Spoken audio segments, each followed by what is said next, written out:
তখন জওয়ানের জোশে, যৌবনের উতালাতে, তখন ও যে আছে অনেকগুলো জিনিসকে পাপকে পাপই মনে করে না আমার বন্ধুরা, করে বসে যায়। পরে যখন বুঝতে শিখে তখন ওর কথাটা মনে পড়ে, যখন তাহলে পস্তায় আর বলে আমি এই পাপ করেছি। আল্লাহ রাব্বুল আলামিন বললেন, বান্দা তোমার কাছে পাপ হয়ে গেছে, তুমি গুনাহ করে নিয়েছো, তুমি না উম্মিদ হয়েও না, তুমি কি করে হতাশা হয়ে যেও না। ও বান্দা লা তাকনাতু মির রাহমাতিল্লাহ, আমার রহমত ওয়াসে, আমার রহমত বড়, আমার রহমতের তুলনা নাই। তুমি পাপ করে নিয়েছো, তুমি আমার রহমত থেকে বঞ্চিত হয়েও না যে আমি ক্ষমা পাবো না, এইরকম কথা নয়। আল্লাহ বললেন ওয়াস্তাগফিরিল্লাহ, তোমার আল্লাহর কাছে ইস্তেগফার করো, ইন্নাল্লাহা কানা গাফুরার রাহিমা, তিনি হলেন ক্ষমাবান, নিঃসন্দেহে তিনি হলেন ক্ষমাবান, তিনি তোমাকে ক্ষমা করে দেবেন। এ কথা কে বললেন? আল্লাহ নিজে বলছেন, বান্দা তোমার পাপ হয়ে গেছে, তুমি একবারে ভেঙে পড়ো না যে আমি কি করলাম, আমার পাপ হয়ে গেছে, এই পাপের কারণে আমি তো শেষ। কিন্তু তোমাকে বলে দিচ্ছি, শোনো, তুমি পাপ করে নিয়েছো ঠিক আছে, কিন্তু তুমি কি করো? ইস্তেগফার করো। কার কাছে? আল্লাহর কাছে, আমার কাছে।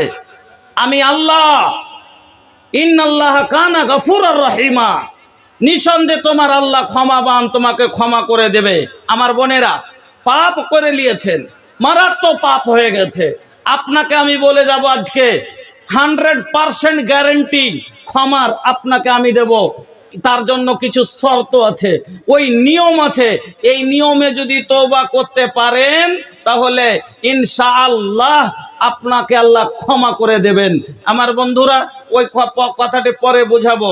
আমি একটা আয়াত পড়েছি, আয়াতের আগে তরজমাটা করি। একটা করলাম যে আল্লাহ বললেন যে তুমি পাপ করেছো, ক্ষমা চাও, তোমার আল্লাহ ক্ষমাবান, তোমাকে ক্ষমা করে দিবে। এবার আসুন, একটি আয়াত পড়েছি, আল্লাহ বলেন তুবু ইলাল্লাহি জামিআন আইয়ুহাল মুমিনুনা লাআল্লাকুম তুফলিহুন। এ মুমিনেরা, হে ঈমানদারেরা, তোমরা শোনো, তোমরা সবাই আল্লাহর কাছে তওবা করো, আর এমন তওবা করো যাতে কামিয়াব হয়ে যাও। তওবা করে তুমি কামিয়াব হয়ে যাও। এবার কামিয়াব, আপনারা বাংলা কামিয়াবটাকে বাংলাতে কি বলেন?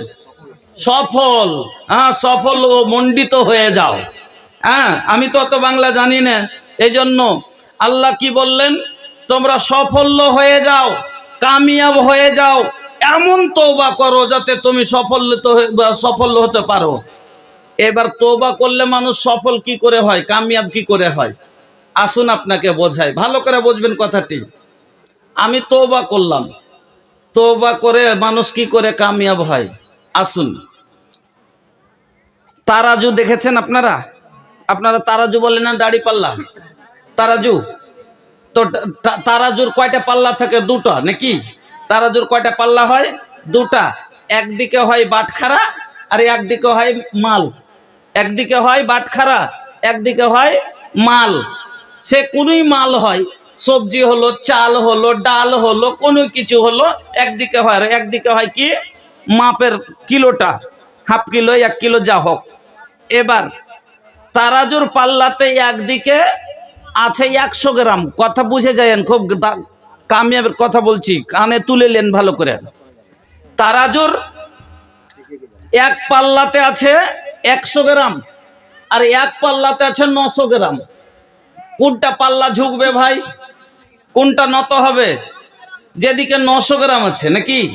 900 গ্রাম, এদিকে 100 গ্রাম, এটাও ভার আছে। 100 গ্রামের ওজন আছে না নাই? আছে। তো 100 গ্রামেরও ভার আছে আর 900 গ্রামেরও ভার আছে, কিন্তু 100 গ্রামের তুলনার ওজনের 900 গ্রাম হলো আরো 8 গুণ বেশি, এজন্য এই নিচু হয়ে গেল। এবার চুপ করে পাল্লা থেকে যদি 900 গ্রামকে সরিয়ে ফেলে দেওয়া যায়, এদিকে 100 গ্রাম আছে, বসবে না? বসবে না? 900 গ্রামের ভারটা তুলে নিলাম, 100 গ্রামের ভারটাই এবার নত হবে না? হবে না? হবে। এবার আসুন আপনাকে বোঝাই। আপনারা দুনিয়াতে কয়টা তারাজু দেখেছেন? সব তারাজুর ওজন কি একরকম না। আপনারা দুনিয়াতে 3 প্রকারের তারাজু আমি 3খান আপনাকে দেখাচ্ছি। আর আল্লাহর তারাজু হবে এখানটা মিজান। আল্লাহর কাছে একটা তারাজু হবে, আপনার তারাজুতে মাপা হয় কি ধান চাল পাট গম ইত্যাদি। আর আল্লাহর তারাজুতে খালি দুটো জিনিস মাপা হবে কি নেকি আর বদি। এবার আসুন আমার বন্ধুরা, আপনারা যখন পাট বিক্রি করেন, আপনাদের এলাকায় ভুট্টা হয়, জঞ্জরা হয়, বস্তায় ভরে যখন মাপ দেন, দেখবেন একটা বড় ধরনের দাড়ি পাল্লা লাগা হয়। 3টা খুঁটা দিয়ে 2 দিকে পাল্লা থাকে। একদিকে হয় আদমন, একদিকে হয় 20 কেজির 2টো বাটখারা, একটা থাকে 10 কেজি, একটা 5 কেজি, আর একদিকে চাপানো হয় একটা বস্তা। এবার দেখবেন এই তারাজুতে এবার সব দিন ওজন আসবে কিলো, ভয় 52 কেজি না তো 53 কেজি, মানে কেজির ওপরেও যাবে না, কেজির নিচেও পড়বে না। কোনোদিন জীবনে দেখিয়েননি যে 52 কেজি 100 গ্রাম, 52 কেজি 150 গ্রাম। বড় ধরনের দাড়ি পাল্লাতে কোনোদিন 100 গ্রাম 200 গ্রামের মাপের ওজন পেয়েছেন? পেয়েছেন কোনোদিন? পাননি। তাইলে আপনার বস্তাতে কি গুইনে ভরা ছিল যে 60 কেজি আছে, না অতি 100 গ্রাম 200 গ্রাম বেশি আছে, কিন্তু ওটা মাপে এলো না, এলো না, না এলো না। তাইলে এই তারাজুটা কি ঠিক না, এর ওজন সহি নয়, এর মাপ সঠিক নয়। এবার আসেন, আপনার বাড়িতে একটা ছোট ধরনের পাল্লা হয়, ওই পাল্লাতে নাপেন আপনারা 2 কেজি 1 কেজি জিনিস। এবার বলেন তো 1 কেজি চাল মাপবেন, এবার 4টা যদি চালের দানা বেশি থাকে ধরা যায় কি? যায় না। তাইলে এই তারাজুতে 4টা 5টা 10টা চালের দানা বেশি থেকে গেলেও ধরা যাবে না। তাইলে এই মাপও সঠিক নয়। এবার চলেন স্বর্ণকারের দোকানে একটা তারাজু হয়, এতটুকু মাত্র, এতটুক এই তারাজুটাতে এবার একটা যদি চালের দানা দেয় তবে ধরা যায়, যায় কি যায় না? না হলে মহিলাদের লাখে কত বড় ফুলটা আছে, একটা চালের সমানই না, কত চাই তো ছোট হবে তো, তবে ওজন দিয়ে লেপে দেয় কি দেয় না, মেপে দেয়, দেয়। তাহলে এর চাইতে ওই তারাজুটা ভালো হলো। এবার ওটাও বাদ দেন। আচ্ছা একটা কথা বলেন তো, যেটা অদৃশ্য জিনিস, যাকে দেখা যায় না, ওকে ধরা যায়? যায় না, যায় না? অদৃশ্য জিনিসটাকে ধরা যাবে? যাবে না। আমি বলছি যাবে, যাবে না? অদৃশ্য জিনিসকে ধরা যাবে না? যাবে। বলবেন যে কই মুলি সাহেব কেমন করে? দেখেন, মানুষকে যে জ্বর হয় জীবনে কোনোদিন দেখেছেন? জ্বরকে দেখেছেন জীবনে চোখে? এখানটা হুড় কালি এলো আর বগলে ভরে দিলে, বগলে চেপে দিয়ে 3 মিনিট পরে বাহির করে কইছি 102 ডিগ্রি, তো ধরলে না, ধরলে না। জ্বর কি চোখে দেখেছিল কেউ? দেখেছেন জি ভাই? তাহলে অদৃশ্য, জ্বরটা হলো অদৃশ্য, কিন্তু মেশিন এমন তৈরি হয়েছে যে অদৃশ্য জিনিসটাকে ধরে ফেললো। এবার কম্পিউটার, এটা হলো গায়ের মাপ। এবার আপনার কম্পিউটারে যে মাপটা হয়, এই মাপটাতে আপনি মাত্র 2 ঘন্টা 10 টাকা নোট দিয়ে দেন তো, নোট ওজন ধরবে? কম্পিউটারে ধরবে ওজন? একটা 10 টাকার নোট খেয়ে দেন তো ধরবে? ধরবে না।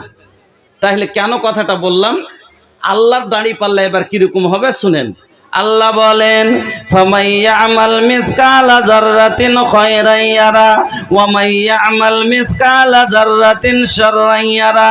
বান্দারে, দুনিয়ার বুকে একটা জাররা পরিমাণ, জাররা বুঝেন আপনারা? কয় না জাররা জাররা হিসাব দিতে হবে, বে থাম, কয় না মানুষ ঝগড়া লেগে যায় তখন, হ্যাঁ বিচারে বসে, তখন ওর পার্টি জোর, তখন ও জিতেলে কইছে আচ্ছা আজ তো জিতে লিলি রে বেটা, কিন্তু যেদিন জাররা জাররা হিসাব দিতে হবে সেদিন তোকে দেখবো। কয় না মানুষ? হ্যাঁ কইছে জাররা জাররা হিসাব। তো জাররা ওকে পুছ করেন তো, কাকে কহে জাররা? জাররা চিনহেন? আমি চিনাচ্ছি আপনাকে। জাররা যুগ কাকে বলে? কালকে দুপুরের সময় সবাই ঘরে ঢুকবেন, যারা জাররা চিনহেন না, কালকে দুপুরের সময় ঘরের ভিতরে ঢুকবেন, দরজার খিল আটিয়ে দিবেন, জ্বালানা বন্ধ করে দিয়ে ওই জ্বালানার ছিদ্র দিয়ে সূর্যের আলো যে আসবে ওই আলোটার দিকে দেখিয়েন, আলোর ভিতরে যেন ছোট ছোট খুদি খুদি জিনিস কি যেন কুলকুল কুলকুল করে ভাসতে আছে, হিলতে আছে, নড়তে আছে, একে বলা হয় জাররা। যে মেশিন মানুষের গায়ের জ্বর ধরতে পারে, যে কম্পিউটারে একটু ওজন ধরে নিতে পারে, এই জাররার ওজন সে কম্পিউটারও ধরতে পারবে না। আমার আল্লাহ বলেন বান্দারে, ফামাইয়া আমাল মিসকালা যাররাতিন খায়রান ইয়ারা ওয়া মাইয়া আমাল মিসকালা যাররাতিন শাররান ইয়ারা। ওরে বান্দা, একটা জাররা পরিমাণ জীবনে ভালো আমল করেছো সেটাও তোমার চোখে তুমি দেখবে, আর আমার দাড়ি পাল্লাই ওজনে উঠবে।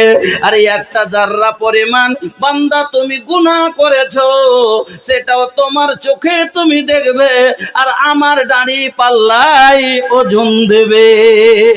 তাহলে বুঝে গেলেন আল্লাহর দাড়ি পাল্লা কত খাঁটি হবে, যে জিনিসটা দুনিয়ার কম্পিউটারেও ধরতে পারে না, ওই কম্পিউটারের চাইতে আমার আল্লাহর তারাজু কত খাঁটি হবে, যে একটা জাররা যে দুনিয়ার মানুষ কেউ ধরতে পারে না, দুনিয়ার কোনো মেশিনে যেটার তাকত নাই ওজন তোলার, আমার আল্লাহর তারাজুতে সেই ক্ষমতা আছে যে তার ওজনটাও ধরে দিবে।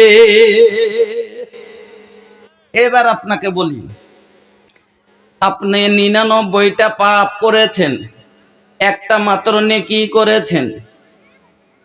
আমি বুঝতে পারছি এদিকে বারবার ইশারা করছে যে আরেকবার বসতে বলেন, বসতে বলেন, আমি বুঝতে পারছি, হ্যাঁ, কিন্তু মানুষের একটা মেজাজ, ঠিকই বলেছেন, আপনাকে অসংখ্য ধন্যবাদ। বারবার ডিস্টার্ব দেওয়াটা ঠিক না। এ বাবু, জি, আচ্ছা, আপনার কথাই আসবে না, আসে তো আমার কথাতেই আসবে, আপনি ছাড়েন। যারা আছে ভলান্টিয়ার্স আছে তাদেরকে ম্যানেজ করতে বলুন বিষয়টা। ভলান্টিয়ার ভাইরা হট্টগোল হচ্ছে, ওদিকে মা খালা জায়গা পাচ্ছে না, ওদিকে প্যান্ডেল বাড়াইতে হবে, আপনারা ওদিকে একটু দেখেন। আর যে ভাইয়েরা দাঁড়িয়ে আছে ওনারাকে সুন্দরভাবে বসার ব্যবস্থা করে দেন, যদি বসার জায়গা না থাকে। আর আপনাদেরকে বলছি ভাই, যদি ব্যবস্থা থাকে তো বসে যান, হাত পা গুটিয়ে বসে যান, চাদর গায়ে দিয়ে, গরম লাগবে, ভালো লাগবে। কেন এইভাবে দাঁড়িয়ে আছেন আর বলবো না কেন। একটা মালদা জেলার একটা আমার সাথী ছিল, তো ওর কথা বলার কিন্তু লুর ছিল না, খালি অপমান হয়ে যেত। তোকে বলতেন যে মামু তুমি যে অপমান হয়ে গেলে জি, তো কইছে যে ধুর খ্যাপা, আমাকে উল্টা বলছে তোকে যে ধুর খ্যাপা ছেলে, ও অপমান করলে তো কি হলো, আমি হইনু না। তো ওই রকমই যে আছে, ওই লোকগুলা বলছে যে মুলি সাহেব বসতে বললো তো কি হলো, আমি বসবো না। হ্যাঁ, তো ওকে আর বসানো যাবে না, যে না বসবে বুঝবে। ভালো কচু আলু হইলে অল্প জালে সিঝে, আর ভালো জ্ঞানের লোক এক কথাটি বুঝে। এক ধরনের আলু আছে, হাজার জাল দিলে কভ বৈশা হয় না সেদ্ধ, আগুনেরই ফলে বুঝেও যে অবুঝ সাজে, তারে বুঝাই কে? যে বুঝে অবুঝ সাজবে তাকে বুঝাবার মতো কি লোক পৃথিবীতে লোক পয়দা হয়েছে? হয়নি। চলেন, আর বিশেষ কথা বলা যাবে না। लुके छुपे बादरा में चमके जैसे चंदवा हो, नबीजीर मुहुआ चमके, हाँ मुहुआ चमके। लुके छुपे बादरा में चमके जैसे चंदवा हो, नबीजीर मुहुआ चमके, हाँ मुहुआ चमके। नबी के लाल लाल होठवा पे बरस जैसा ललैया हो के लासा चुएला, देख के हलीमा के मोन छुएला। बगिया के गुलाब जैसन हो, आका के देहिया गमो के पसीना मोह के। এবার বলছিলাম, আপনি 99টা পাপ করেছেন, লক্ষ্য করবেন আমার দিকে, 99টা পাপ করেছেন। এখন আপনার জীবনের পাপ আর নেকি কিরকম হয়ে আছে, ওই 900 গ্রাম আর 100 গ্রামের মতো। আপনার জীবনের পাপ এখন আপনি ওরকম আমল করে রেখেছেন যে আপনার একদিকে 900 গ্রাম যেরকম ছিল আর একদিকে 100 গ্রাম, তো নেকি 100 গ্রাম আর 900 গ্রাম গুনাহ হয়ে আছে। 99টা পাপ করেছেন আর একটা মাত্র নেকি করেছেন। এবার আপনি এখন যদি মরে যান তা আপনার কোনটা পাল্লা ঝুঁকবে গো?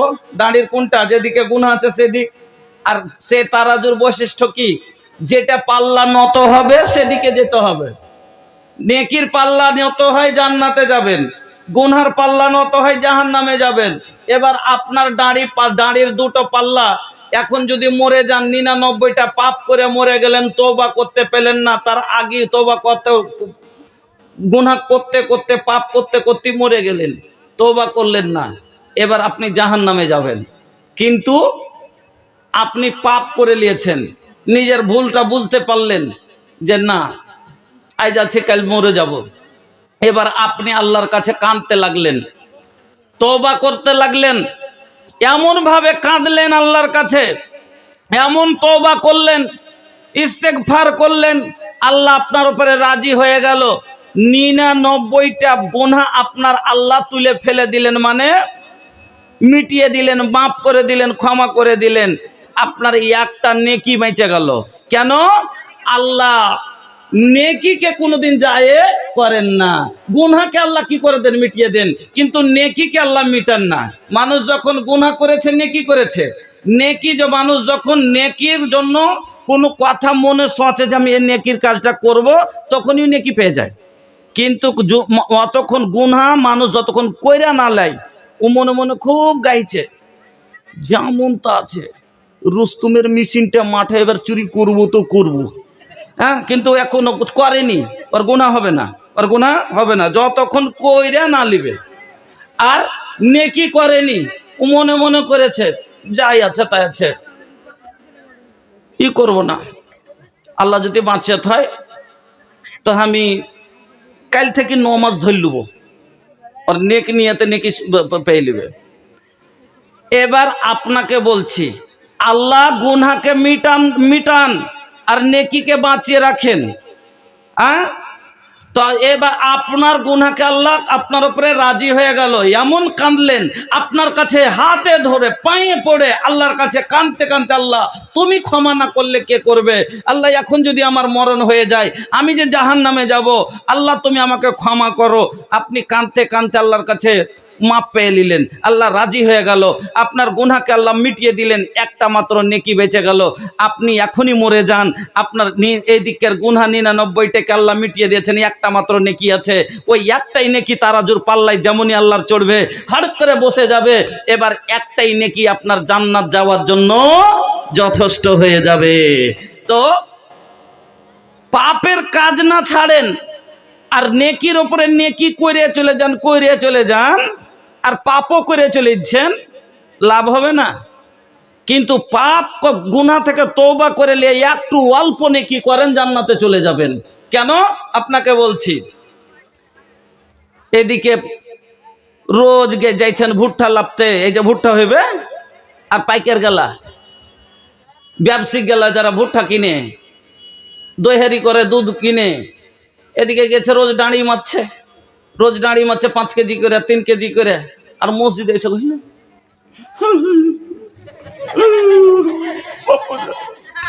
আল্লাহ আল্লাহ আস্তাগফিরুল্লাহ আস্তাগফিরুল্লাহ, মসজিদ হনে বাড়ি চলে গেছে, আস্তাগফিরুল্লাহ আস্তাগফিরুল্লাহ আস্তাগফিরুল্লাহ, আল্লাহ কইছে তোর কপালে খুঁট বেড়ে আছে, তো কাইল ভোরে ফের যায় তুই দাঁড়ি চাপবি, আর এখন তুই মসজিদে এসে কইছিস আস্তাগফিরুল্লাহ আস্তাগফিরুল্লাহ। নামাজও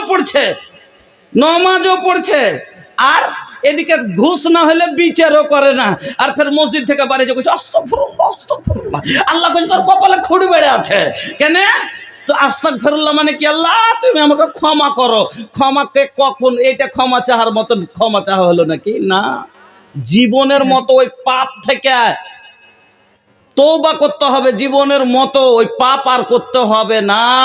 তাহলে না হলে রোজই পাপ করেন আর রোজই গুনাহ করেন, পড়োশির হক মারেন, অন্যকে সাতিয়ে যান, কাউকে কিছু চুরি করেন, এদিকে নেকিও করে দিয়েছেন, কিয়ামতের দিন আপনার অবস্থা কি হবে।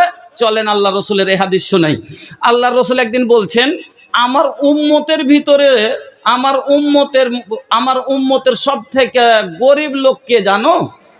আল্লাহ রসুল বলছেন যে আমার উম্মতের ভিতরে সব থেকে দরিদ্র, অধীন, গরিব, ফকির কে জানো? তো সাহাবায়ে কেরাম বলছেন, আল্লাহ রসুল কে? ওই লোকটা যার জমি নাই, জায়গা নাই, টাকা নাই, পয়সা নাই, উট নাই, দিনার নাই, দিরহাম নাই, যার কাছে মালমাতা কিছু নাই, ও হলো ফকির, গরিব। নবীজি বললেন, না, তোমাদের নজরে তা সেটা গরিব লাগছে, কিন্তু শোনো, আমার উম্মতের সব চাইতে গরিব লোককে, আমার উম্মতের ভিতরে সব চাইতে গরিব লোক হলো ওই লোকটা, কাল কিয়ামতের দিন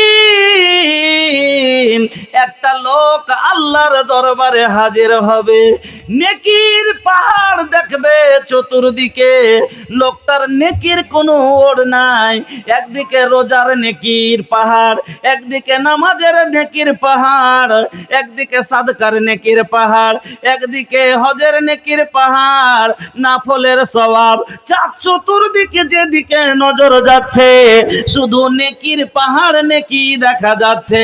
আর এই লোকটাকে জান্নাতে নিয়ে যাওয়ার হুকুম হবে, লোকটাকে জান্নাতে নিয়ে যাও। যেমনই আল্লাহ আদেশ দিবে, একটা লোক বলবে আল্লাহকে এসে, আল্লাহ আল্লাহ, লোকটাকে জান্নাতে দিচ্ছেন, কিন্তু আমার কিছু কথা আছে। কি কথা বলো? বলে, আল্লাহ, এটা আমার প্রতিবেশী হাজী সাহেব, হজ 3 বার করেছে, দান ধিয়ানো অনেক করতো, সব কাজ নেকির করেছে, কিন্তু মাবুদ, আমার কিছু পাওনা তার কাছে আছে। কিসের পাওনা আছে বলো? আবার ডাকবো? চলে আসেন তো ভাই, চলে আসেন, আগের দিকে চলে আসুন। আপনারাকে বলছি, ভাই চলে আসেন। মা বোনদেরকে বলছি, আপনারা একটু চেপে চেপে বসেন, জায়গা ফাঁকা রাখেন না। আলহামদুলিল্লাহ, এত ঠান্ডার মধ্যে এত লোক হয়েছে, এটা সব আমাদের জন্য একটা গর্বের বিষয়। হ্যাঁ, আলহামদুলিল্লাহ, সুম্মা আলহামদুলিল্লাহ, আল্লাহর লাখ লাখ শুকরিয়া। এতগুলো লোক আপনারা এসেছেন, আল্লাহ যেন আপনাদের আশাকে কবুল করেন, পড়েন আমিন। আল্লাহ যত পা হেঁটে এসেছেন, আল্লাহ যেন প্রত্যেক কদমে কদমে আপনাকে সওয়াব দান করেন, পড়েন আমিন। যত পা হেঁটে যাবেন, আল্লাহ যেন প্রত্যেক কদমে কদমে আপনার জীবনের গুনাহকে মাফ করেন, পড়েন আমিন। আমার মা বোনেরা, এই রাত জাগা যেন সাদকায়ে জারিয়া হিসাবে আল্লাহ কবুল করেন। আমার মা বোনেরা, আপনারা একটু চেপে বসুন, বাপজানেরা আপনারা একটু আগা দিকে চেপে বসুন। তো বলছিলাম, এই লোকটা আল্লাহকে বলবেন, আল্লাহ, এটা আমার প্রতিবেশী হাজী সাহেব, নেকির যার অভাব নাই, কিন্তু আমার সাথে তার বোঝা পড়া আছে। কি কথা বলো? বলবে, আল্লাহ, আমার পড়োশি ছিল, সব সময় আমার জমির 3 হাত চেপে বাড়ি তুলেছিল, যখনই নাপতে গেছি তার বাহুর বল দেখিয়েছে, সেই নিজকে বড় করে কোনো সমাতে আল্লাহ আমাকে জিততে দেয়নি। আল্লাহ আমার সাথে এরকম খারাপ ব্যবহার করেছে, আল্লাহ আমি বদলা চাই, এবার দিয়ে দেবে।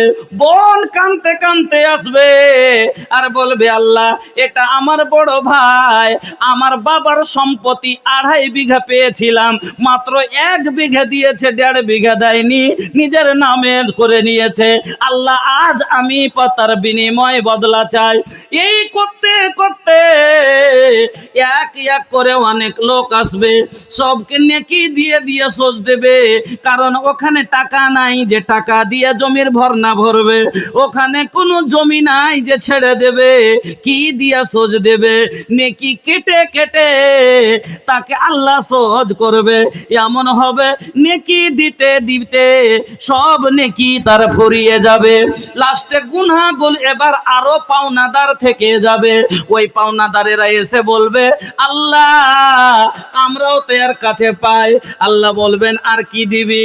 তাহলে বিনিময়ে তোর গুনাহটা একে চাপিয়ে দে, বিনিময়ে গুনাহটা চাপিয়ে দে। এই করতে করতে সব এত নেকি থাকা সত্ত্বেও লোকটা নিঃস্ব হয়ে জাহান্নামে চলে যাবে। এই লোকটার ব্যাপারে নবী বললেন, আমার উম্মতের সব চাইতে গরিব লোক হলো এই লোকটা, যার এত নেকি থাকা সত্ত্বেও জান্নাতে জায়গা হলো না, জাহান্নামের ভিতরে গেল। এর থেকে বড় অভাবী আর গরিব পৃথিবীতে আর কেউ ছিল না। আমার মা বোনেরা, আমার ভাই জানেরা, এই জন্য আপনাকে বলি, আল্লাহ রাব্বুল আলামিন বলেন, এবার বন্ধু আপনার একটা সামান্য নেকি আপনাকে জান্নাতে নিয়ে চলে যাবে। এই জন্য আল্লাহ বলছেন, তুবু ইলাল্লাহি জামিআন, ও ইয়া আইয়ুহাল মুমিনুনা, ওরে মুমিনেরা তোমরা সবাই তওবা করো আল্লাহর কাছে, আর এমন তওবা করো যাতে তোমরা সফল হয়ে যেতে পারো। সফল কেন বললেন ও বন্ধু আমার? আসেন, কামিয়াব কেন আল্লাহ বললেন? এখন যদি কেউ কালিয়াচকের বাজারে গোলাপগঞ্জের চকে যদি কেউ 3 বিঘা জমি কিনে নেয়, লোকটাকে কি বলবেন? কালিয়াচক মেন মার্কেটে একটা লোক 3 বিঘা যদি জায়গা কিনে নেয়, ও সফল লোক, কি বলবে? লোকটা কামিয়াব লোক, 3 বিঘা জমি খালি ওর কালিয়াচকে আছে, বলবে না? বলবে না? তাকে সামান্য 3 বিঘা জায়গা বাজারে দামি জায়গা কিনে নিয়েছে, তার লেগে বলবে মানুষে কি কাম করে দিয়েছে, কামিয়াব হয়ে গেছে ও, বলবে কি? বলবে না? তো কোনো মানুষ যদি জান্নাত পেয়ে লাই, গুনাহ মাপ পেয়ে গেলি মানে ও জান্নাতি। কেন? জীবনে একটু তো নেকি আছে, আছে না নাই? কতবার সুবহানাল্লাহ পড়েছেন, আলহামদুলিল্লাহ পড়েছেন, দান করেছেন, নমাজও যদি না পড়েছেন তো কতবার যে উঠতে বসতে সুবহানাল্লাহ আলহামদুলিল্লাহ পড়েছেন, জালসা শুনেছেন, তো কিছু তো নেকি আছে জীবনে, আছে। কিন্তু নেকি থেকে এখন আপনার গুনাহ বেশি আছে। গুনাহ এখন আপনি কান্না করে আল্লাহর কাছে ক্ষমা করিয়ে নিলেন, তো যেটুকু নেকি বাঁচলো এইটুকু জান্নাতে নিয়ে চলে যাবে আপনাকে। তার লেগে আল্লাহ বললেন, জান্নাতে ক্ষমা পেয়ে গেলি আপনি কামিয়াব হয়ে গেলেন, মানে জান্নাতি হয়ে গেলেন। আর জান্নাতি হওয়া কেন, কামিয়াবি কেন বললে, সাফল্য কেন বললেন আল্লাহ? এই জন্য বললেন কেন, যে কোনো মানুষ যদি জান্নাতে চলে যায়, জান্নাতে ওর সম্পত্তি কতখানি শুনবেন? যে লোকটা সব চাইতে গরিব জান্নাতি, জান্নাতের ভিতরে যে লোকটা সব চাইতে শেষে জান্নাতে যাবে। মুসলিম শরীফের এই হাদিসটা শুনুন, যে জান্নাতের ভিতরে সব চাইতে যেটা গরিব লোক হবে তার সম্পত্তি কতখানি হবে? আল্লাহু আকবার। লম্বা হাদিসটা বলতে গেলে সময় লাগবে, যেহেতু ওদিকে অত লম্বা করব না, ছোট্ট করে খালি কথাটা বলছি, যে 10টা দেশের বাদশার বাদশাহী, মানে ভারত একটা, বাংলাদেশ, পাকিস্তান, তুর্কিস্তান, আফগানিস্তান, চীন, জাপান করে 10টা দেশ এরকম। তো দুনিয়ার 10টা বাদশার বাদশাহী যত বড় জায়গাতে ছিল জান্নাতের ভিতরে, যেটা সব চাইতে শেষে জান্নাতে যাবে, ওই লোকটার সম্পত্তি হবে জান্নাতের ভিতরে 10টা বাদশার বাদশাহীর সমান। আলহামদুলিল্লাহ। বন্ধু আমার, গাঁজাখড়ি কথা লয়, মুসলিম শরীফের হাদিস এসছে যে 10টা বাদশার বাদশাহী, এটা মোদি দেশের বাদশা কিনা, এই দেশের বাদশাকে মোদি। তো মোদির মতন, এ ভারতের মতন 10টা দেশ যতখানি জায়গাতে আছে, এতখানি জায়গা হবে জান্নাতের ভিতরে, যেটা সব থেকে শেষে যে লোকটা জান্নাতে যাবে তার জায়গা পড়েন। আলহামদুলিল্লাহ। তাইলে এই লোকটা যার এত বড় সম্পত্তি, 10 দেশের মালিক, সে লোকটা কামিয়াব না কামিয়াব লয়? সে সফল না সফল লয়? এই জন্য আল্লাহ বললেন, এমন তওবা করো যাতে সফল হয়ে যাও, কামিয়াব হয়ে যাও। কেন? তওবা করলে আল্লাহকে ক্ষমা, যদি রাজি করলি তা পারলাম, ক্ষমা পেলাম। আর ক্ষমা পাওয়া মানে জান্নাতি, আর জান্নাতে যাওয়া মানে হলো 10টা দেশের বাদশা একাই, 10টা দেশের বাদশা একাই। বলবেন মৌলভী সাহেব 10টা দেশের সমান জায়গা কি করব? আরে বাবা, জান্নাতের ভিতরে একটা যে রুমটা আমাদের বাড়িতে, আপনাদের বাড়িতে যে রুমটা আছে, যেটাতে আমরা বউলিয়ে থাকি, তো সে বাড়িতে কি একটাই রুম থাকে না, আরো অনেকগুলো ঘর থাকে, আরো রুম থাকে, কি থাকে না? তো জান্নাতের ভিতরে যে রুমটাতে স্ত্রী লিয়ে থাকবেন, আল্লাহ রসুল বলছেন, ইন্না ফিল জান্নাতে ইন্নালিল মুমিনি ফিল জান্নাতি লা খাইমাতান মিন লুলুওয়াতিন ওয়াহিদাতিন মুজাওওয়াফাতিন তুলুহা সিত্তুনা মাইলান। নবীজি বলছেন জান্নাতের ভিতরে মুমিনদের থাকার জন্য, যাতে আমরা মুমিন যারা জান্নাতে যাব ওই লোকগালা জান্নাতে যে বউলিয়া যে রুমটাতে থাকবে, যে ঘরটাতে থাকবে, ওই ঘরটা কত বড় হবে? নবীজি বলছেন সিত্তুনা মাইলান, 60 মিল লম্বা। এবার ঘরটা কিসের হবে? নবীজি বলছেন লুলুওয়াতিন মুজাওওয়াফাতিন, একবারে সব মতি মুনি মুক্তা দিয়া নির্মাণ করা থাকবে। আর ঘরটা কত বড় হবে? তো নবী বলছেন সিত্তুনা মাইলান, 60 মিল লম্বা। এবার বলবেন মৌলভী সাহেব আমরা তো মিল বুঝি না, কিলোমিটারে বলেন।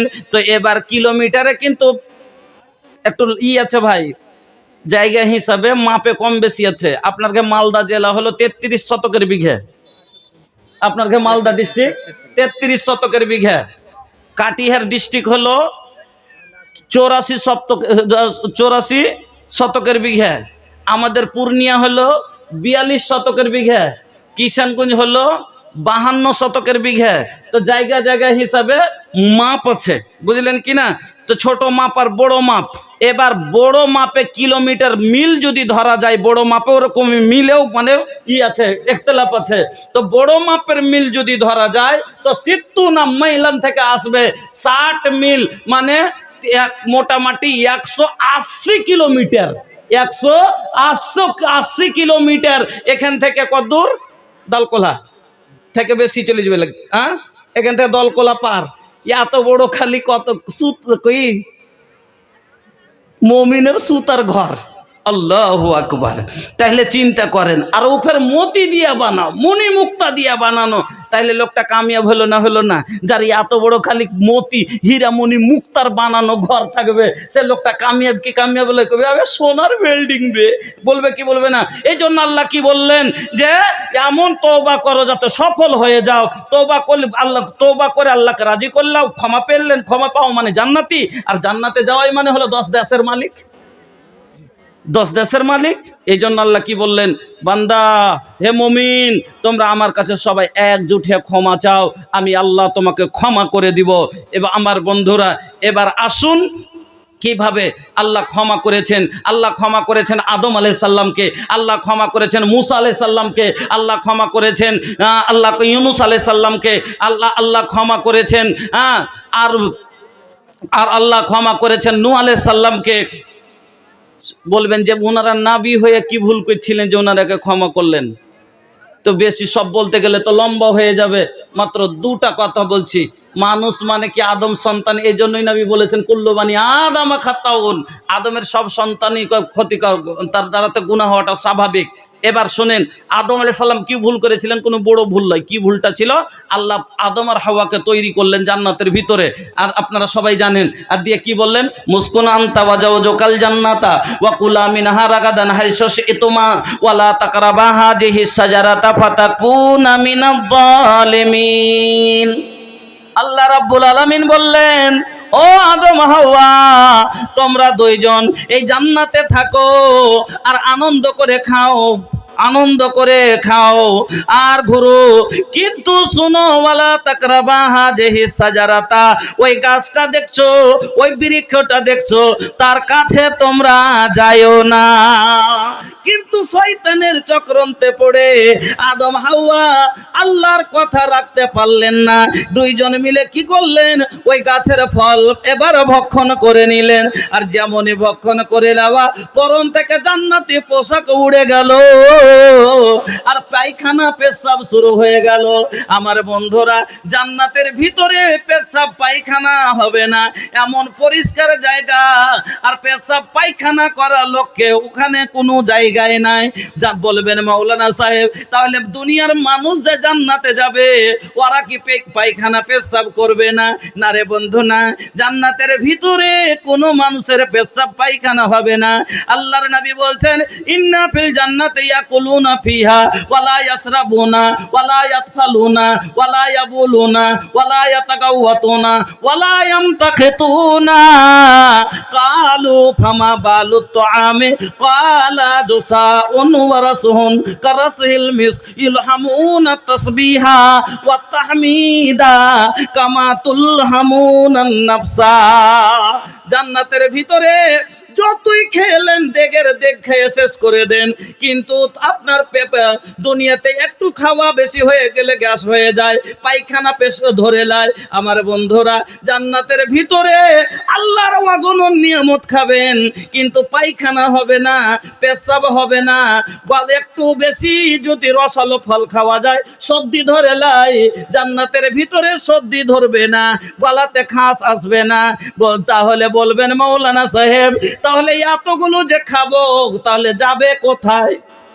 হাজি মৌলভী সাহেব বলছেন যে পেশাব হবে না, আল্লাহ রাসূল বলেছেন ওয়ালা ইয়াবুলুনা, পেশাব হবে না, ওয়ালা ওয়ালা ইয়াতাকাওয়াতুনা ওয়ালা ইয়ামতাখিতুনা, ওয়াদে পেশাব হবে না, পায়খানা হবে না, গলাতে একটু ঘাস আসবে না, লাখে একটু সর্দি লাগবে না। তাহলে মাওলানা সাহেব এতগুলো খাবে তো যাবে কোথায়? নবীজি বলছেন জোসাউন কারাসুন, জোসাউন ওয়ারাসুন কারাসিল মিস, খালি একটু ঢেকুর উঠবে। কিরকম ঢেকুর বুঝে কহেন তো? খাওয়া দাওয়া পরে একটু আসে না,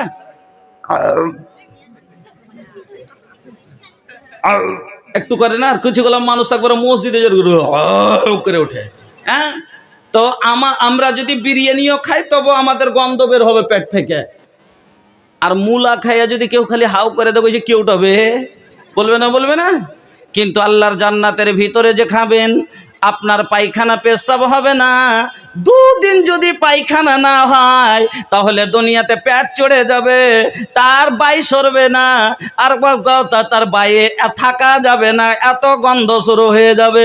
কিন্তু জান্নাতের ভিতরে বন্ধু এই যে ঢেকুরটা আসবে, নবীজি বলছেন কারাসিল মিস্ক, মুস্কে আম্বারের সেন্ট তার ভিতর থেকে বের হবে। তাহলে বুঝতে পারলেন আমার বন্ধুরা, এই জন্য আল্লাহ রাব্বুল আলামিন এবার আদম আর হাওয়াকে জান্নাত থেকে দুনিয়ার জমিনে ফেলে দিলেন, আর দুই জায়গাতে দুইজনকে ফেললেন, এক জায়গায় নয়। সাজা কি আল্লাহ দিলেন? নারাজ হয়ে আল্লাহ রাগ করে দুই জায়গাতে দুইজনকে ফেললেন। আল্লাহু আকবার। এবার বলেন, দুনিয়া তো বড়, দুনিয়ার ভিতরে শুধুমাত্র দুটো লোক, একটা নর একটা নারী, আদম আর হাওয়া, তবে একাই একাই দুই জায়গাতে দুজনকে ফেলেছে। এবার বলেন তো, সাথে একটা যদি লোক থাকে তো একটু সাহস থাকে, থাকে না? থাকে না? মন লাগে একটু ভুলে, কোনো কথাটা বলে দেওয়ার মনটা ভুলে। এবার আদম একাই একাই খুঁজছে আর কাঁদছে, হাওয়া এদিকে কাঁদছে, দুইজনকে আল্লাহ রাজি আর দিয়ে কাঁদছে, আর আল্লাহর কাছে দোয়া করতে শুরু করলেন। কি বললেন? রব্বানা যালামনা আনফুসানা ওয়া ইল্লাম তাগফির লানা ওয়া তারহামনা লানাকুনান্না মিনাল খাসিরিন। হে আমার প্রতিপালক, আমরা নিজের আত্মার উপরে জুলুম করেছি, আল্লাহ তুমি আমাদের প্রতি রহম করো। তুমি যদি রহম না করো গো আল্লাহ, আমরা বরবাদ হয়ে যাব, আমরা ক্ষতিগ্রস্তের ভিতরে হয়ে যাব, ক্ষতিকর লোক হয়ে যাব। আল্লাহ তুমি আমাদের ক্ষমা করে দাও। আমার আল্লাহ রাজি হলেন, কালো আদমের কান্নায় আল্লাহ রাজি হয়ে গেলেন, ক্ষমা করে দিলেন। নবী মূসাকে আল্লাহ ক্ষমা করলেন। বলবেন মূসা কি ভুল করেছিলেন? মূসা আলাইহিস সালাম জেনে বুঝে কোনো ভুল করেননি। দুইজন ছেলে, একটা কিবতি একটা বানি ইসরাইল, দুইজন মিলে আপোষে ঝগড়া করছিল। মূসা আলাইহিস সালামের মন দুইজনকে দুটো থাপ্পড় দিয়ে দুদিকে সরিয়ে দিব যেন ঝগড়া না করে। তো প্রথমে একটা থাপ্পড় দিয়েছে কিবতিকে, যেমন একটা থাপ্পড় দাও অতি মরে গেছে, আল্লাহর হুকুম অতি মরে গেছে। তো মূসা আলাইহিস সালাম তো জেনে বুঝে একটু মারেননি, যখন মেরে ফেলে দেবো বলে তো মারেননি, কিন্তু হয়ে গেল হাতে, ওর মারা গেল। তো আর ভয় পেয়ে গেলেন উনি। হ্যাঁ, মূসা আলাইহিস সালাম ভয় পেয়ে গেল, আল্লাহ ই কে কাজ করলাম, আমার থাপ্পড়ে লোকটা মরে গেল, এখন আল্লাহ যদি আমাকে প্রশ্ন করে একটা লোককে তুই হত্যা করেছিস, তাহলে তো আমি ফেঁসে গেলাম, আমার তো মামলা খুব বড় হয়ে যাবে। এই জন্য কাঁদতে শুরু করে দিলেন আল্লাহর কাছে, আর খালি আল্লাহকে বলছে রব্বে ইন্নী যালামতু নাফসি, রব্বে ইন্নী যালামতু নাফসি। এই আল্লাহ, আমি নিজের আত্মার উপরে জুলুম করেছি, আল্লাহ তুমি ফাগফিরলি, আল্লাহ তুমি আমাকে ক্ষমা করো, আল্লাহ তুমি আমাকে ক্ষমা করো। আল্লাহ মুসাকে ক্ষমা করলেন। আমার বন্ধুরা, বলার অনেক কথা আছে, কিন্তু শর্টে শুনে যান। আমার নবী তবে মুসা আলাইহিস সালাম আল্লাহর কাছে ক্ষমা চেয়েছেন নবী হয়ে, নবী ইউনুস আল্লাহর কাছে ক্ষমা চেয়েছেন নবী হয়ে। আমার বন্ধুরা, এবার আসেন আপনাকে বলি, আমার নবী যে নবীর জীবনে কোনো পাপ ছিল না, আমার নবীর কোনো পাপ ছিল? যে নবী কোরআন পढ़ी पढ़ी रतिया बितावे, कुरान पढ़ी पढ़ी रतिया बितावे, नवाफिल में खड़ा रह के गोड़वा फुलावे। नमाजे दाड़िए दाड़िए पाके फुलिए दितेन, नाफिल पढ़ते पढ़ते। कुरान पढ़ी पढ़ी रतिया बितावे, नवाफिल में खड़ा रह के गोड़वा फुलावे। ऐसन बारब से प्रीतिया हो मुरी मनवा लो भावे, ऐसन बारब से प्रीतिया हो मुरी मनवा लो भावे। निम्मन बाटे नबी के बतिया हो सुने जिया ललचावे। अल्लाह अकबर नबी जी का रुतबा, अल्लाह अकबर नबी जी का रुतबा। सरदार दुनिया सरदार उक़बा, सरदार दुनिया सरदार उक़बा। धरती भी चूमे जिनके चरणवा हो मुरी मनवा लुभावे। धरती भी चूमे जिनके चरणवा हो मुरी मनवा लुभावे। निम्मन बाटे नबी के बतिया हो सुने जिया ललचावे। যে নবীর জীবনে কোনো গুনাহ নাই, কোনো পাপ নাই, সেই নবীর কথা শুনেন। আল্লাহর নবী বলছেন, ইয়া আইয়ুহান নাস তুবু ইলা রাব্বিকুম ফাওয়াল্লাহি ইন্নী লা আতুবু ইলাল্লাহি আযজা ওয়া জাল্লা ফিল ইয়াউমি মিয়াতা মাররা। আমার নবী বলছেন, ও লোকেরা, আমি তোমার নবী, আমার কথা শোনো। আমার নবী বলছেন, তুবু ইলা রাব্বিকুম ইয়া আইয়ুহান নাস, ও লোকেরা, ও মানুষ, তোমরা শোনো, তোমার রবের কাছে, তোমার আল্লাহর কাছে তোমরা সবাই ইস্তেগফার করো। ফাওয়াল্লাহি, আল্লাহর কসম খেয়ে বলছি, আমি নবী মুহাম্মদ, ইন্নী লা আতুবু ইলাল্লাহি আযজা ওয়া জাল্লা ফিল ইয়াউমি মিয়াতা মাররা। আমি নবী মুহাম্মদ অন্তত দিন রাতে কম করে 100 বার আল্লাহর কাছে ইস্তেগফার করি। আমার সাহাবায়ে কেরাম বলছেন, আমার নবীকে দেখতাম এক জায়গায় বসে এই ইস্তেগফারটা নবীকে দেখতাম কম করে 100 বার করে পড়তেন। কি ইস্তেগফারটা নবী পড়তেন? একবার সবাই পড়েন, রব্বিগফিরলি রব্বিগফিরলি ওয়া তুব আলাইয়া ইন্নাকা আনতাত তাওয়াবুল গফুর। রব্বিগফিরলি ওয়া তুব আলাইয়া ইন্নাকা আনতাত তাওয়াবুল গফুর। সাহাবায়ে কেরাম বলছেন, আল্লাহর রাসূলকে দেখতাম এক জায়গায় বসে 100 বার কম করে এই ইস্তেগফার পাঠ করতেন। যেই নবীর জীবনে কোনো গুনাহ নাই, আর সে নবী সব সময় আল্লাহর জিকির করেন, সব সময় ইস্তেগফার করেন।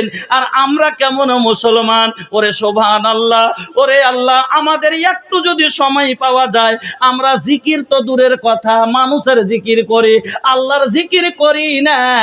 লোকের জিকির করে বেড়ায়, কার বেটি কিরকম, কার মা কিরকম, কার ভাই কিরকম, কে কি করেছে, এই করে লোকে এক অপরের গীবত করে বেড়ায়। আর সব থেকে বেশি আমার মা বোনেরা করে বেড়ায়, গীবত মে সবসে আগে ये औरत की जाते हैं, चुगली तो इनके सामने बस दाल भात है। মায়ের লোকের লেগে চুগলি করাটা ডাইল ভাত। কইছে ওই মাগির কথা কইছিস, কইস নে, মুখ মিষ্টি মাগির খুব, দিলে আগুন লাগিয়ে। यार कथा के लगा और कथा के लगे। गीबत में सबसे आगे ये औरत की जात है, चुगली तो इनके सामने बस दाल भात है, चुगली तो इनके सामने बस दाल भात है। जिक्र खुदा और रसूल की फुर्सत नहीं रही, बेफातिमा से अब कोई औरत नहीं रही। আমার মা বোনেরা, আল্লাহর নবী বলছেন, আল্লাহর নবী বলছেন, ও লোকেরা শোনো, তোমরা কি করো, ইয়া আইয়ুহাল্লাযীনা, আল্লাহ কোরআনে বললেন ইয়া আইয়ুহাল্লাযীনা আমানুযকুরুল্লাহ যিকরান কাসীরা, ওরে মানুষ তোমরা বেশি বেশি করে কি করো, আল্লাহর জিকির করো। সকাল সন্ধ্যা আমার নবী কত জিকির করতেন শোনেন। আমার নবী বলছেন কানান নবী সাল্লাল্লাহু আলাইহি সাল্লাম ইয়াযকুরুল্লাহ আলা কুল্লি আহিয়ানি, আমার নবী সব সময় আল্লাহর জিকির করতেন। নবীজি বলছেন লা ইয়াজালু লিসানাকা রাতবাম বিযিকরিল্লাহ, সব সময় যেন তোমার ঠোঁট দুটো আল্লাহর জিকিরে লড়তেই থাকে, তোমার ঠোঁট দুটো যেন ভিজে থাকে, শুকনা হয়ে না যায়, তোমার ঠোঁট দুটো যেন সব সময় আল্লাহকে ডাকতে থাকে। কিন্তু সুবহানাল্লাহ, আমরা সেই দিকে নাই। আমাদের তো জীবনের পাপের একবার আপনাকে আমাকে খেয়াল হয় না। ও বন্ধু আমার, আজকে আমরা গুনাহকে কোনো গুনাহই মনে করি না। হযরতে আনাস রাদিয়াল্লাহু তাআলা আনহু বলেন, হযরতে আনাস রাদিয়াল্লাহু তাআলা আনহু বলেন, ইন্নাকুম লা তা'মালুনা আমালান হে আদাক্কু ফি আয়ুনিকুম মিনাস সারে ইন কুন্না লা নাউদ্দুহা আলা আহদিন নবী সাল্লাল্লাহু আলাইহি ওয়াসাল্লাম মিনাল মুবিকাত। হযরতে আনাস বলেন, যেই গুনাহগুলোকে আজ তোমরা চুলের চাইতে দুর্বল মনে ভাবছো, যেই গুনাহগুলোকে তোমরা কোনো গুনাহই মনে করো না, রাসূলের জামানায় এই গুনাহগুলোকে হালাক করে দেওয়া, বরবাদ করে দেওয়া গুনাহ মনে ভাবা যেত। বুঝতে পারলেন কথাটা? যে গুনাহগুলোকে আজ আমরা কোনো গুনাহই মনে করি না, রাসূলের জামানায়, রাসূলের যুগে ওই গুনাহগুলোকে হালাক করে দেওয়া, বরবাদ করে দেওয়া, ধ্বংস করে দেওয়া গুনাহ মনে ভাবা যেত।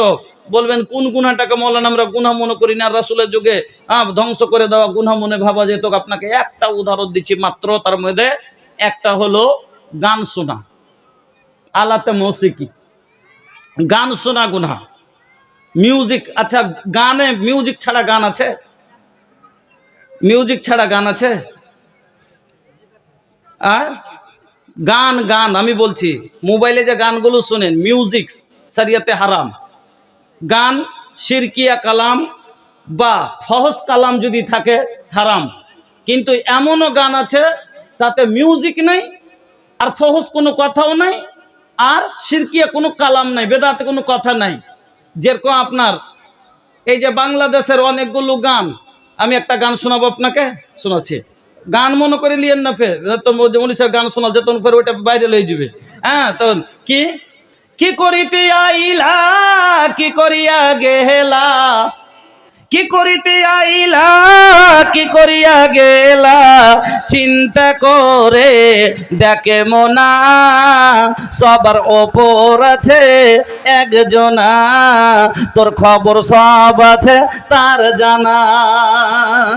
কি করিতে আইলা, কি করিয়া গেলা, চিন্তা করে দেখে মনা, সবার ওপর আছে একজনা, তোর খবর সব আছে তার জানা।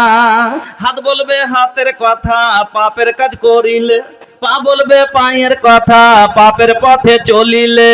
হাত বলবে হাতের কথা, পাপের কাজ করিলে, পা বলবে পায়ের কথা, পাপের পথে চলিলে।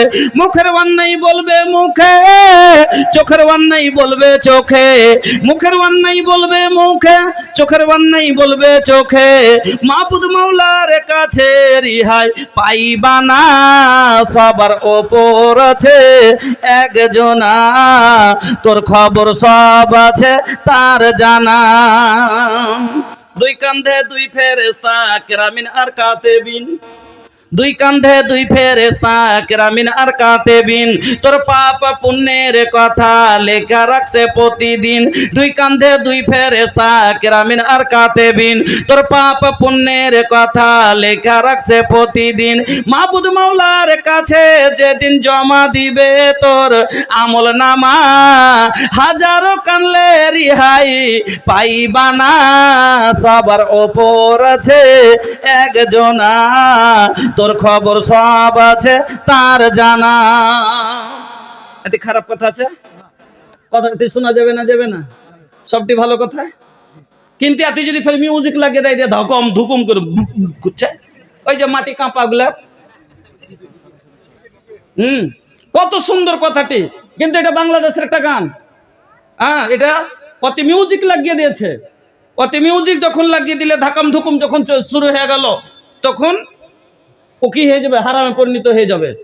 কিন্তু মিউজিকও নাই, কথা বুঝে যান, মিউজিক নাই, গানের মানা ভালো, যেরকম এটা বললাম, কিন্তু মিউজিক নাই, কিন্তু মানা ফাহাস, মানা ফাহেসা কালাম ভরা আছে, বা শিরক বেদাতের কথা ভরা আছে।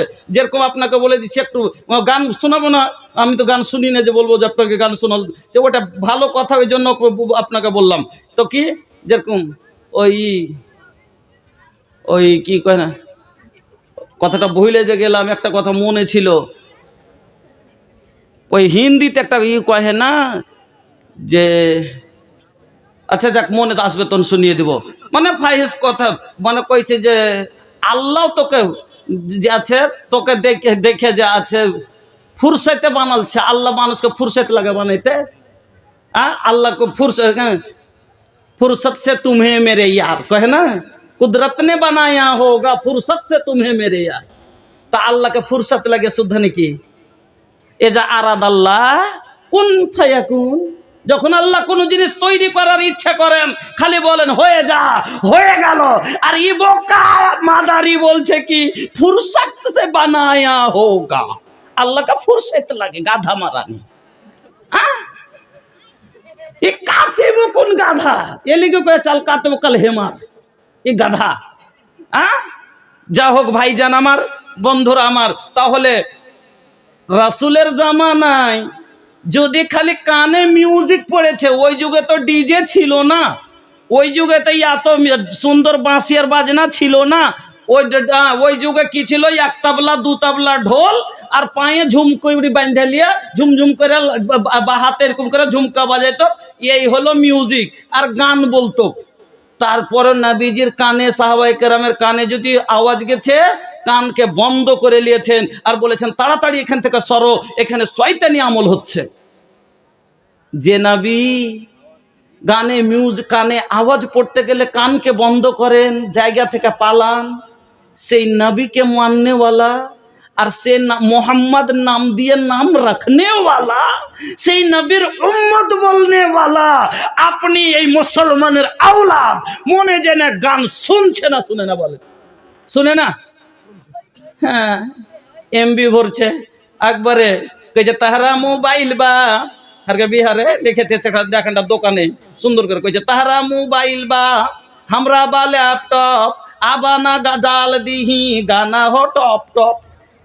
মানে ভালো ভালো গানগুলা বাইছে বাইছে দিব আমি। মুসলমানের আওলাদ গান বিক্রি করে খায়, হারাম। উনি যে ব্যবসা করছে হারাম করছে, আর এই যে শুনছে, একে যদি আমরা হারাম মনে করতাম, তাহলে পারে আজ বাপের আগা দিকে বেটা মোবাইল বাজে তোক না, আর বাপ এক ঘরে শুয়ে আছে, আর এক ঘরে রাত 12টা তাক ধাসাম ধুসুম ঠাকাম ঠুকুম চলছে। ও কইছে যে বন করতে কহানা রে, তোর মা কইছে আচ্ছা তোমার চোখে কি নিন নাই নাকি, তুমি নিন চলে যাও তো, চ্যাংড়া পিলা মানুষ, ও যেমন তা করুক গা। ওরে সুবহানাল্লাহ, মোবাইলে। আর ও কি করবে, আর একদিন তো আরো মনে গেছে, তখন কইছে ওর পোতাকে ভরে কইছে রাইতে তোরা কি দেখছিলি বে, কইছে রাইতে তোরা কি দেখছিলি বে, লে তো মোবাইলটা একটু। কইছে দাদু ওই দেখছো না হারা, হে ওই হার একটা কাহিনী দেখছো না, কি কাহিনী? কিছু খুবই ভালো। লিয়ে যে বুড়াকে একটু দিয়েছে, এবার বুড়া তখন চশমা তল দিয়ে ওলিয়ে ভিড় আছে। এবার জোহরের আজান হয়ে গেল, আর খবর নাই। তো এই হলো অবস্থা। হযরত আনাস বলছেন, ইন্নাকুম লা তা'মালুনা আমালান হিয়া আদাক্কু ফি আয়ুনিকুম মিনাস সারে ইন কুন্না লা নাউদ্দুহা আলা আহদিন নবী সাল্লাল্লাহু আলাইহি সাল্লাম মিনাল মুবিকাত। যে গুনাহগুলোকে তোমরা কোনো গুনাহই মনে ভাবছো না, চুলের চাইতে দুর্বল ভাবছো, সেই গুনাহগুলো রাসূলের জমানায় হালাক করে দেওয়া, ধ্বংস করে দেওয়া গুনাহ মনে ভাবা যেত। আমার বন্ধুরা, আমার ভাইজানেরা, বলার অনেক কথা। আমি একটা হাদিস খুতবার মাধ্যমে পড়েছিলাম, মুমিন যদি হন গুনাহকে কিরকম নজরে মুমিনেরা দেখে। ইন্নাল মুমিনা ইয়ারা যুনুবাহু কান্নাহু কায়িদুন তাহতা জাবালিন ইয়াখাফু আন ইয়াকা আলাইহি ওয়া ইন্নাল ফাজরা ইয়ারা যুনুবাহু কাযুবাবিন মাররা আলা আনফিহি। নবীজি বলছেন যে মুমিন যারা হবে তার কাছে যদি গুনাহ হয়ে যায়, তারা কিরকম গুনাহ করার পরে নিজকে মনোভাবে জানেন, যেরকম একটা লোক পাহাড়ের নিচে বসে আছে আর পাহাড়টা একবারে পড়বো হয়ে আছে, লোকটা ভয়ে খালি কাঁপছে যে এখনই যদি পাহাড়টা পড়ে যায় তাহলে আমি কিন্তু চেপে যাব, আমার জীবন নষ্ট হয়ে যাবে। ওই রকমই মুমিনের কাছে যখন গুনাহ হয়ে যায় ও খালি কাঁপে যে এখন যদি আমার মরণ হয়ে যায়, আমি এই গুনার চাপে আমার আখিরাত ধ্বংস হয়ে যাবে, আমি বরবাদ হয়ে যাব। আর ফাসিক ফাজির যারা হবে তার জন্য গুনাহটা মাছি হাঁকার মতন, যেমন একটা মাছি আইলো লাখের উপরে বসলো, হাত দিয়ে এরকম করে দিলে, ওরকম যারা ফাসিক হবে তারা গুনাহকে দূরই গুনাহ এগুলো কি হবে, মানে মাছি ওরকমই হ্যাট ওর লেগে গুনাহ, এটা কোনো গুনাহই মানে রাখে না। আমার মা বোনেরা, আমার ভাইজানেরা, আমরা মুমিন, আমরা মুসলমান, আমরা নবীর উম্মত, আমাদেরকে এখনো সময় আছে, বলার অনেক কথা আছে। আপনাকে বলেছি যে কিভাবে তওবা করলে আল্লাহ 100% ক্ষমা করবে। ওই নিয়মটি যদি বলতে যেতে আরও 1 ঘন্টা লাগবে, যেহেতু আমার মাথার উপর একটা দায়িত্ব আছে, তো নিয়মটি আপনাকে শেষখানে নামার আগে যাচ্ছে 5 মিনিটে আমি আপনাকে যাচ্ছে নিয়মটি খালি সরাসরি বলে নেমে যাব। তার আগে আমি বলবো, এই যে এটা মসজিদের জালসা না, মসজিদের জালসা। দেখেন আমি কেন মসজিদের ওপরে বক্তব্য দিলাম না, অটোমেটিক কালকে যখন জালসা হয়েছে অবশ্যই চান্দার বক্তা মসজিদের ওপরে আলোচনা করেছে, সাদকার উপরে আলোচনা করেছে, আমি এর জন্য সেদিকে গেলাম না। আর প্রতি বছর তো মসজিদ আর সব জাতে মসজিদ আর মাদ্রাসারই জালসা শুনতেই আছেন, আমি কিছু আলাদা কথা আপনাকে শোনাবার জন্য চেষ্টা করেছি। আল্লাহ এই জন্য আমি আপনাদেরকে বলবো, বাবা এই মসজিদ আল্লাহর ঘর, এই মসজিদ নির্মাণ করলে জান্নাত পাবেন, এটা কার কথা? আমার নবীর কথা। আমার নবী সুসংবাদ, এটা একটা এক রকমের সুসংবাদ আমার নবী দিয়ে গেছেন। 10 জন সাহাবীকে না আল্লাহ জান্নাতের সুসংবাদ দুনিয়াতে দিয়েছে, আর সব মুসলমানকে আমার নবী সুসংবাদ দিয়ে গেছে একটা কি? মসজিদ বানাও। ইন আমাম বানা লিল্লাহি মসজিদান বানাল্লাহু লাহু বাইতান ফিল জান্নাহ, মসজিদ নির্মাণ করে নাও আর জান্নাতে ঘর পেয়ে নিবে। আমার বাবনেরা, শুধু তাই নয়, আরো কি পাওয়া যাবে? 3-4টা হাদিস শুনেন। দান যারা করে দুনিয়া আখেরাত 2 জায়গাতে কি কি লাভ হয়। 1 নম্বর, প্রথম কথা শুনে মনে রাখেন, হাদিসে কুদসি, সহিহ বুখারীর হাদিস, আল্লাহ তাআলা বলছেন, আনফিক ইয়া ইবনা আদম উনফিক আলাইক, হে আদম সন্তান তোমরা খরচ করো, আমি আল্লাহ তোমার উপরে খরচ করব। আল্লাহ এখানে ওয়াদা করছে কার সাথে? বান্দার সাথে। বান্দা তুমি খরচ করো, আমি তোমার উপরে খরচ করব। ইন্না ওয়াদাল্লাহি হাক্কুন, আল্লাহর ওয়াদা সত্য। ইন্নাল্লাহা লা ইউখলিফুল মিয়াদ, আল্লাহ কোনোদিন ওয়াদা ভঙ্গ করেন না। এবার আপনাকে বলি, আপনি হলেন ধনী মানুষ আর আপনার একটা গরিব বিহাই আছে, আপনি বিহের বাড়ি গেছেন, আপনার বিহাই আপনাকে চান নুঙ্গি দিয়েছে, লাট্টু নুঙ্গি দিয়েছে, এবার আপনার বাড়ি বেড়াতে এসছে, আপনি বলেন তো ওকে দিবেন না দিবেন না? শরমে দিবেন যে একটু গরিব হয়ে বিহাই হাঁকে নুঙ্গি দিয়েছে রে, আমি না দিতে মানে কি কইবে যে এত টাকা থেকে এত দিতে পারলে না। তো সামান্য আপনি একটু কিছু টাকা হলে আপনার যদি চোখে লাজ থাকে, আমার আল্লাহ যে সব কিছুরই মালিক, আর আল্লাহ আপনার কাছে নিবে আর আল্লাহ আপনাকে দিবে না, এত বড় ধনী হয়ে, হ্যাঁ, তো এটা কি হতে পারে? তাহলে আল্লাহ খালি হাত ঘুরাবেন না, আল্লাহ ওয়াদা করেছেন। এই জন্য 1000, 2000, 5000, 200, 100, 10, 20 যা হবে, কিছু না কিছু আল্লাহকে দেন, আর নিজের জীবনের খরচের জামানত আল্লাহকে দিয়ে দেন। আনফিক উনফিক, আল্লাহ বলছেন খরচ কর, আমি আল্লাহ তোর উপরে খরচ করব। আল্লাহকে 500 টাকা দেন আর বলেন, আল্লাহ আমি তো ফকির, আমি তো অধীন, আমি তো গরিব, আমার কি আছে? আমি তো তোমার জমিনে বাস করি, আমি তোমার দেওয়া আহার খাই। আল্লাহ আমি ফকির, কি দিব তোমাকে? তুমি তো ধনী। আনতাল গানি ওয়া নাহনুল ফুকারা, আমরা তো ফকির সব, আল্লাহ তোমাকে কি দিব?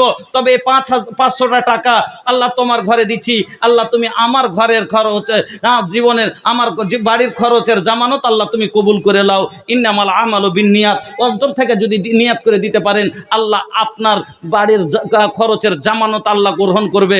2 নম্বর, সাদকা করনে ওয়ালা, দেখেন সাদকা মানুষকে জাহান্নামের আগুন থেকে বাঁচিয়ে নিবে। এই জন্য নবী বললেন, সহিহ বুখারীর হাদিস, ইত্তাকুন নারা ওয়ালাউ বিসিক্কি তামরাতিন ফামাল্লাম ইয়াজিদ ফাবে কালিমাতিন তাইয়্যিবা। আল্লাহ রাসূল বলছেন যে ইত্তাকুন নারা, তোমরা জাহান্নামের আগুন থেকে বাঁচো, ওয়ালাউ বিসিক্কি তামরাতিন, তোমার কাছে যদি একটা খাজুরের টুকরা পরিমাণ কিছু থাকে সেটাই সাদকা করে জাহান্নাম থেকে বাঁচো। আপনারা উঠাউঠি করিয়েন না, প্রধান বক্তা এখনো বসে আছেন, আমার পরে ইনশাআল্লাহ উনি আসছেন। আপনারা যত তাড়াতাড়ি কাজ কালেকশনের কাজটা করে দেবেন অত তাড়াতাড়ি বক্তাকে চাপিয়ে দেব, হ্যাঁ ইনশাআল্লাহ। দেখেন আপনারা ধৈর্য রেখে বসুন। আর 5 এই লক্ষটা দান 1 ঘন্টা পরেও দিলে দিবেন, 2 ঘন্টা পরে দিলেও দিবেন, 2 মিনিটে হলেও দিলে দিবেন। খালি হাতে যাবেন এইটা আসামি করি না। অন্তত 10টা টাকা তো পকেটে আছে, ওই 10টা টাকা নবীজি কি বললেন, ওয়ালাউ বিসিক্কি তামরাতিন, একটা খাজুরের টুকরা পরিমাণ যদি কিছু থাকে ওটাই তুমি সাদকা করো করে জাহান্নাম থেকে বাঁচো। তারপরে নবী বলছেন ফামাল্লাম ইয়াজিদ, তুমি এত অভাবী সেটাও তোমার নাই তো কি করবে তাহলে? নবী বলছেন ফাবে কালিমাতিন তাইয়্যিবা, তুমি একটা ভালো কথা মানুষকে বলো বলে সাদকা বানাও। আমার বন্ধুরা তাহলে বুঝতে পারলেন যে সাদকা কত গুরুত্বপূর্ণ জিনিস, যে নবীজি বলছেন যে সাদকা করে জাহান্নাম থেকে বাঁচো। বেশি আছে বেশি সাদকা করে বাঁচেন, না জুটছে তো একটা খাজুরের টুকরা পরিমাণ হলেও করেন, না হলে একটা কথাও সাদকা করেন, কিন্তু সাদকা করে জাহান্নাম থেকে বাঁচেন। আমার বন্ধুরা মা বাবাকে বাঁচান, দাদু দাদিকে বাঁচান, ছেলে মেয়েকে বাঁচান, আত্মীয় স্বজনকে বাঁচান। 10টা টাকা পাকিটে তো আছে, আপনাকে বলিনি 10,000 টাকা দেন, অন্তত 10টা টাকাও না দিয়ে আপনারা যাবেন না। আমি আশা করব মা খালাকে, মাগো আঁচলের 10টা টাকা আপনার জন্য, এটা আপনাকে আপনার বড় টাকা নয়, কিতনি ছোটি নেকি क्यों ना हो तू उसे हल्की ना जान, रब के बख्शिश के लिए एक बहाना चाहिए। माना ওই 10টা টাকাই সেদিন হয়তো আপনার লেগে বাহানা বনে যাবে জান্নাত যাওয়ার, এ লেগে চাদর যাবে মা। আপনারা 10টা টাকা হলো, আমি দূরের মেহমান, কত দূর সেই পূর্ণিয়া থেকে গোটাই বাসে জার্নি করে আসলাম। আল্লাহু আকবার। রাত আপনার 8:15 8:30 পৌঁছালাম এখানে, বেরিয়েছি বা কহেন কোন বেলাতে, সকাল বেলাতে। আর রাস্তা কত, রাস্তার অঘটন, কত কষ্ট জার্নি করে বাসে আসলাম। আর আমি মেহমান, আপনাকে দিল থেকে দোয়া দিব, মুসাফির হালাতে আপনার জন্য দোয়া করব, আল্লাহ আপনার মনের আশা পূরণ করবে। মা বোন আমার, ভাই বাপজানের আমার, আল্লাহর ওয়াস্তে আপনারা দিয়ে পাঠান। আর একটা হাদিস শোনাচ্ছি, আল্লাহ রসুল বলছেন সাদকা যারা করে তার জন্য ফারিস্তা দোয়া করে কি? সহিহ বুখারীর হাদিস, আল্লাহর নবী বলছেন মা মিন ইয়াউমিন ইসবিহুল ইবাদু ফীহি ইল্লা ওয়া মালাকানি ইয়ানজিলানি ফায়াকুলু আহাদুহুমা আল্লাহুম্মা আতি মুনফিকান খালাফা ওয়া ইয়াকুলুল আখারু আল্লাহুম্মা আতি মুমসিকান তালাফা। আল্লাহর নবী বলেন প্রত্যেকদিন সকালে ফজরের পরে বান্দা যখন সকাল করে আকাশ থেকে জমিনে 2 জন ফারিস্তা নেমে আসেন। 2 জনের মধ্য থেকে একজন বলেন আল্লাহুম্মা আতি মুনফিকান খালাফা, এই আল্লাহ তোমার যে বান্দা তোমার রাস্তায় খরচ করে, নেকির পথে খরচ করে, তাদের মালকে তুমি বাড়িয়ে দাও। ওয়া ইয়াকুলুল আখারু, দ্বিতীয় ফারিস্তাটা বলেন আল্লাহুম্মা আতি মুমসিকান তালাফা, এই আল্লাহ যে যারা তোমার রাস্তায় দেয় না আল্লাহ তাদের মালকে তুমি বরবাদ করে দাও। ফারিস্তার যারা দিবেন ফারিস্তার দোয়া পাবেন, যারা দিবেন না বদদুয়া পাবেন। কালকে সকালে ফারিস্তার দোয়া করবে, ফারিস্তার বদদুয়া লিয়েন না, বাড়িতে কুলাইবে না, কোনোদিন অভাব ঘুচবে না বাড়ির। ফারিস্তার দোয়া লেন, এদিক দিয়ে এসে দেন, সামনে দিয়ে এসে, অসুবিধা হয়েছে। ফারিস্তার নেক দোয়া লেন, অল্প কামাই করবেন কিন্তু বাড়িতে কোনোদিন অভাব আসবে, অনটন আসবে না। হ্যাঁ, আমি আপনাদের কাছে বলছি, কমিটির লোক এবং বাইরে থেকে যিনারা এসছেন, এমনও লোক এ সভার ভিতরে আছেন যারা ঠিকাদার, অনেকগুলো লোক আছেন মারছেন কি অনেক জায়গায় বাইরে কামান। আচ্ছা, ওই লোকগুলোর ভিতরে 5টা লোক পাওয়া যাবে না? একটা মসজিদের জালসাতে, আল্লাহু আকবার, কাইফুল, কাইফুলের একটা ছেলে হারিয়ে গেছে, তার জন্য দোয়া চেয়েছে, 1000 টাকা দিয়েছেন। আমি ওরকম 5টা ঠিকাদারগুলোকে খুঁজছিলাম, কোনো ভাই যদি থাকেন এই মসজিদের জন্য 10,000 করে 5টা দাতা একবার খাড়ো হন। মসজিদের জালসাতে তো লক্ষ লক্ষ টাকা এক একটা লোকে দেয়। আপনার পার্শ্ববর্তী এলাকা এই যে মুর্শিদাবাদে চাঁদের মোড়ের পাশে একটা জায়গাতে গতবার একটা মহিলা দান দিয়েছে 4.5 লাখ টাকা, একটা মেয়ে দান দিলে 4.5 লাখ টাকা। আমি গোটাই বছর ওয়ারি কথাই বলছি, আল্লাহু আকবার। হ্যাঁ, একজন মেয়ে হয়ে 4.5 লক্ষ টাকা দিল, বিয়ে হয়নি মেয়েটার। হ্যাঁ, আল্লাহু আকবার। বিয়ের আগে তবে মনে হয় চাকরি টাকরি আছে, 4.5 লক্ষ টাকা দিলেন, আল্লাহু আকবার। হ্যাঁ, আরো একটা ঘটনা আমার জীবনের খুব দামি ঘটনা জানেন। 2011 সালে আমি মালদা হরিশ্চন্দ্রপুরে জালসা করছিলাম। তো ছোট্ট 2-1 ঘন্টা দাড়ি এসেছিল, ছোট ছোট, এখানে একবারে দাড়ি টাড়ি কিছু নাই, অল্প বয়স তখন আমার। এখন তো 38 বছর আমার বয়স, তখন কত কম হবে তখন চিন্তা করেন। ওই সময়তে জালসা করছি মসজিদের, একজন মহিলা আল্লাহ ওয়ালি বুরকা পরে একটা কালো ক্যারি ব্যাগ হাতে করে এসে আমার হাতে ধরিয়ে দিলেন। তো ভারী হয়ে আছে, তা আমি মনে করেছি খুচরা টাকা আছে, হয়তো 1 টাকা 2 টাকা। তা আমি বললাম কয় টাকা আছে? কইছে খুলে দেখেলেন। খুলে যদি দেখছি শুধু সোনা আর চাঁদি এতখানি, সোনা দেখে অবাক হয়ে গেলাম, এতগুলো সোনা কোথায় পেলেন? বলছে মাওলানা সাহেব, কোটিপতি বাবার একাই মেয়ে ছিলাম, বাবা মা আরমান করে দিয়েছে, বিয়ে হয়ে যখন আসলাম শ্বশুর বাড়িতে, শ্বশুরের একাই বৌমা আমি, আদরে সোহাগে স্বামীতে দিয়েছে, শ্বশুর শাশুড়িতে দিয়েছে, সবাই মিলে দিতে দিতে আমার এতগুলো গয়না হয়েছে। যতদিন মানালো অতদিন পড়লাম, কথাটা খালি শুনেন কি বলছে, যতদিন মানালো অতদিন পড়লাম, আর মানাই না, খুলে নিয়েছি, এমন জায়গায় রাখতে এসেছি যেখান থেকে হারাবে না, আবার যেদিন মানাবে সেই দিন পড়বো। এবার আমি কথাটা বুঝতে পারিনি, একটা কথা বুঝতে পেরেছি যে যতদিন মানালো অতদিন পড়লাম। তো আমি বলছি যে একদিন মানালে বয়স ছিল, মানালছে, পড়লে যে এমন জায়গায় রাখতে এসে যেখান থেকে হারাবে না, এটা বুঝতে পেরেছি যে আল্লাহর রাস্তায় দিলে হারাবে না, কিন্তু বলছে আবার যেদিন মানাবে সেই দিন পড়বো। আমি ফের কথাটা ছোট বয়স তখন, তো চট করে বলছি আর ফের কখন মানাইবে। আর যেমনি এই কথা বলা, কইছে মৌলভী সাহেব কি ধরনের কথা বললেন?